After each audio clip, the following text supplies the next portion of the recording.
আসসালামু আলাইকুম।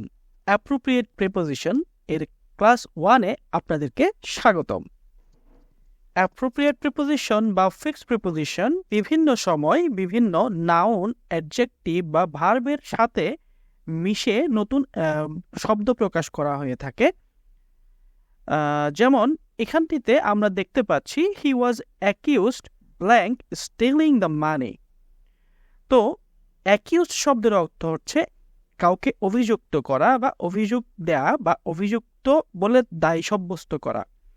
এখানে আমরা সাধারণত জানি যে অ্যাকিউজডের পরে সবসময় একটা প্রিপোজিশন বসে এবং সেই প্রিপোজিশনটা আসলে কি হবে এখন সেটাই দেখার বিষয়।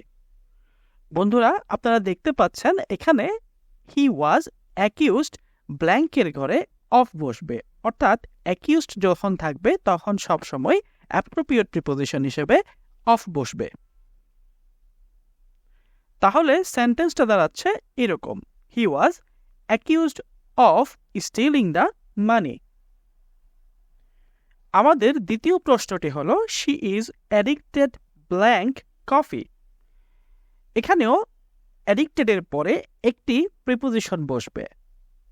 স্বভাবতই অ্যাডিক্টেডের পরে সব সময় আমরা টু ব্যবহার করে থাকি। তাহলে এখানে পুরো সেন্টেন্সটি হবে she is addicted to coffee, অর্থাৎ সে কফির প্রতি আসক্ত বা কফির উপরে অনেক বেশি ডিপেন্ডেন্ট, এমন কিছুই বোঝানো হচ্ছে। আমাদের 3 নাম্বার কোয়েশ্চনটি হলো the child is afraid blank the dark, অর্থাৎ বাচ্চাটি অন্ধকারকে ভয় পায় বা অন্ধকার দ্বারা ভীত। সো এখানে অ্যাফ্রেড এর পরে সবসময় একটা সার্টেন প্রিপোজিশন বসে, সেক্ষেত্রে আমরা বসাতে পারি অ্যাফ্রেড অফ। আমরা স্ক্রিনে দেখতে পাচ্ছি এখানে সেন্টেন্সটি এরকম হবে the child is afraid of the dark. আমাদের 4 নম্বর কোয়েশ্চেনটি হলো I completely agree blank your opinion. এখানেও ঠিক একইভাবে একটি প্রিপোজিশন বসবে, I completely agree with your opinion, অর্থাৎ আমি তোমার মতামতের সাথে সম্পূর্ণ একমত পোষণ করছি। একইভাবে 5 নম্বর প্রশ্নটিতেও আমরা দেখতে পাচ্ছি হি অ্যাপোলোজাইজড ব্ল্যাঙ্ক হিজ মিস্টেক, অর্থাৎ সে তার ভুলের জন্য ক্ষমা প্রার্থী। তাহলে কোনো কিছুর জন্য, ভুলের জন্য, সেটা বোঝানোর জন্য আমরা এখানে ব্যবহার করব ফর।